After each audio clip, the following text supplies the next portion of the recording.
بسم الله الرحمن الرحيم. وعن أنس رضي الله عنه قال قال رسول الله صلى الله عليه وسلم انصر أخاك ظالما أو مظلوما فقال رجل يا رسول الله أنصره إذا كان مظلوما أرأيت إن كان ظالما فكيف أنصره قال تحجر جزه أو تمنعه من الظلم فإن ذلك نصره رواه البخاري. کافی دن ہو گیا کہ درس نہیں ہوا طبیعت ناساز ہونے کی خاطر.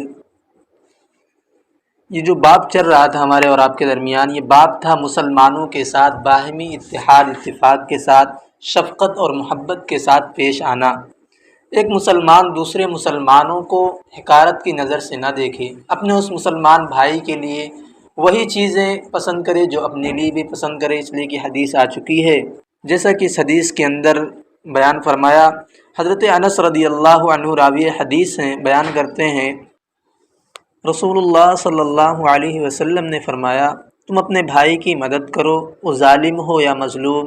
ایک شخص نے کہا یا رسول اللہ جب وہ مظلوم ہو تو میں اس کی مدد کروں. یہ تو ٹھیک ہے، سمجھ میں آتی ہے بات کہ مظلوم جو بیچارہ لاچار ہے، بے یار ہے، اس کی مدد کرنا چاہیے، لیکن اگر وہ ظالم ہو تو اس کی مدد کیسے کروں؟ آپ صلی اللہ علیہ وسلم نے فرمایا کہ تم اس کی مدد اس طرح کرو کہ اگر کوئی انسان ظلم کر رہا ہے کسی کے اوپر، کسی کو مار رہا ہے، پیٹ رہا ہے، ستا رہا ہے، تو تم اس کو اس ظلم سے اس کو روکو. جیسا کہ حدیث گزر چکی ہے کہ اگر انسان اپنے ہاتھ سے طاقت رکھتا ہے تو اپنے ہاتھ سے اس کو منع کرے، روکے اس برائی کو، اس کو ظلم کرنے سے. اگر اتنا نہیں کر سکتا تو اپنی زبان سے اس کو بیان کرے، اپنی زبان سے بات کہے کہ بھائی کسی کے اوپر اتیاچار نہ کرو، ظلم نہ کرو.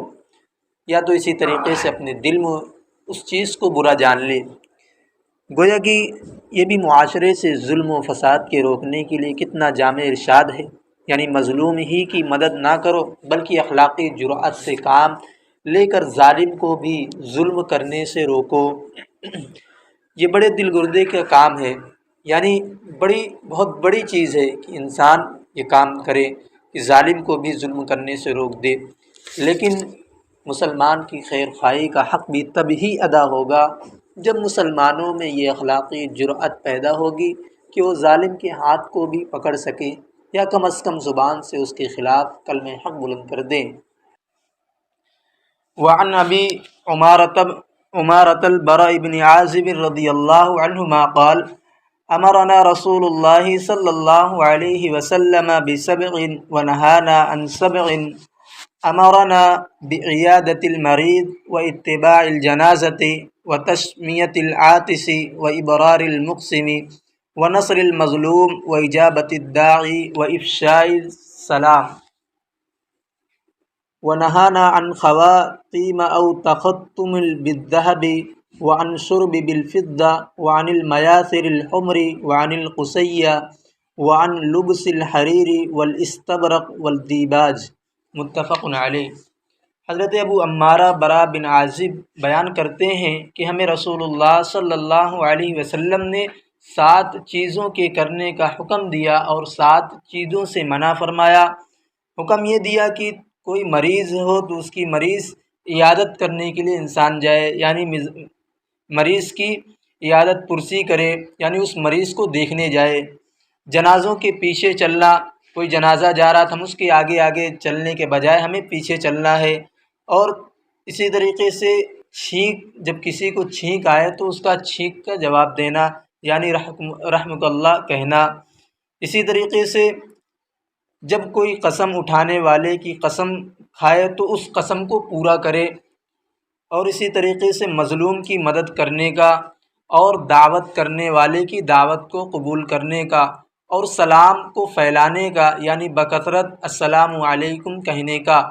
اور ہمیں منع فرمایا کہ سونے کی انگوٹھیاں پہننے سے، چاندی کے برتنوں میں کھانے پینے سے، سرخ ریشمی گدوں کے استعمال سے اور قصی کے کپڑے پہننے سے، حریر، استبرق اور دیباج کے استعمال سے. یہ تینوں ریشمی کپڑوں کی قسمیں ہیں. جیسا کہ اس حدیث کے اندر قسم اٹھانے والے کی قسم کو پورا کر دینے کا مطلب ہے کہ اگر کوئی شخص تم پر اعتماد کرتے ہوئے یہ کہہ رہا ہے کہ اللہ کی قسم تم فلاں کام ضرور کرو، تو تم اس کے اعتماد کو مجروح مت کرو اور اس کام کو کر کے اس کی قسم کو پوری کر دو، بشرطے کہ وہ کام حرام نہ ہو، اس کا تعلق مباحات اور مکارم اخلاق سے ہو۔